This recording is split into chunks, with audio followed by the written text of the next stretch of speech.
দ্যানো হারুকে sorry বলে তার কাছে না আসার জন্য আর প্রমিস পূরণ না করার কারণে। হারু দ্যানোকে এসব নিয়ে গিল্টি ফিল না করতে বলে। আমরা দেখি জেমস কিছু দূরে দাঁড়িয়ে দ্যানো আর হারুকে দেখছিল, আর তাকে দেখে মনে হয় সে কিছু নিয়ে টেনশন করছিল।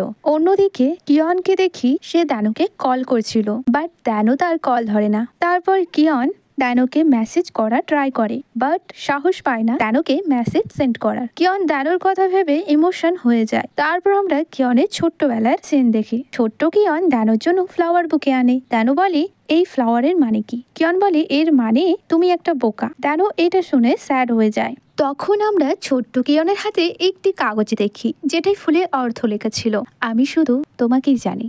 আর সেটা কিয়নের কাছে এখনো পর্যন্ত আছে। আসলে কিয়ন দ্যানোকে ছোট থেকে লাইক করতো, সে তার ফিলিংসকে অ্যাকসেপ্ট করতে চাইতো না। তারপর কিয়ন দ্যানোর জন্য প্রতিদিন ফ্লাওয়ার বুকে আনতো, বাট দ্যানো সেটা জানতো না, কারণ সে সেন্সলেস ছিল সেই সময়।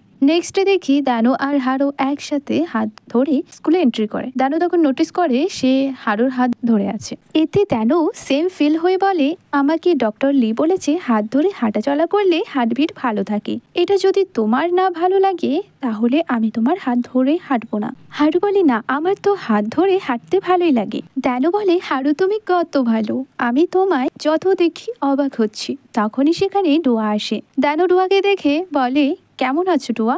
ডোয়া দ্যানোর এমন বিহেভ দেখে বলে তোমাদের মধ্যে কিছু চলছে নাকি? দ্যানো বলে কই কিছু না তো, আমরা শুধু ফোন করছিলাম। ডোয়া বলে আমাকে ছাড়া তোমরা কি করে ফোন করতে পারো, চলো আমরা একসাথে মিলে ফোন করি। হারু ডোয়ার কাছ থেকে সরে গিয়ে দ্যানোর কাছে গিয়ে বলে না, আমরা দুজনই শুধু ফোন করব। ডোয়া এটা শুনে কিছু বলতেই যাবে, তখন দ্যানো কথাটা চেঞ্জ করে বলে হারু এটা বলতে যায়নি, সে বলতে চেয়েছিল যে আগে আমরা দুজনে ফোন করছিলাম আর এখন তুমি এসে জয়েন করো, তাহলে আমরা তিনজন মিলে ফোন করব। আসলে হারু মাঝে মধ্যে কথা মিস্টেক করে ফেলে। ডোয়া বলে ঠিক বলেছো, সে সত্যি অনেক কিছু বিষয় জানে না। তারপর ডোয়া হারুকে একটি রোমান্টিক বুক দেখায়, তারপর বলে আমি তোমার জন্য এই বুকসটি এনেছি, এটা পড়ে জানতে পারবে মেয়েদের কিভাবে ইমপ্রেস করতে হবে।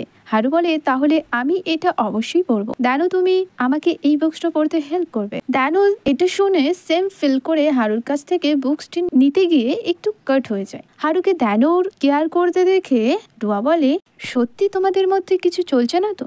দ্যানো এটা শুনে সেম ফিল হয়ে হারুকে সেখান থেকে নিয়ে চলে যায়। হারু আবারও ফিরে এসে ডোয়াকে থ্যাঙ্কস বলে ডোয়ার কাছ থেকে রোমান্টিক বুকসটি নিয়ে চলে যায়। সিন শিফট হয় নার্স অফিসে, যেখানে বসে দ্যানো রেস্ট করছিল। সেখানে কিয়নো ছিল, সে এসে রুটলি ভাবে কথা বলছিল। দ্যানো তখন ভালো মুডে ছিল, তাই সে কিয়নের কথায় অতটা রিয়াক্ট দেখায় না। দ্যানো সেখান থেকে চলে যায়। অন্যদিকে দেখি নামজুন সবাইকে ক্লাসরুম থেকে বাইরে যেতে বলে, শুধু জুদাকে ছাড়া। সবাই যখন ক্লাসের বাইরে চলে যায় তখন নামজুন জুদাকে কোশ্চেন করে, কাল যেটা তুমি আমাকে বললে সেটা কি সত্যি? তুমি আমায় লাইক করো না? জুদা হ্যাঁ বলে ক্লাস থেকে চলে যায়।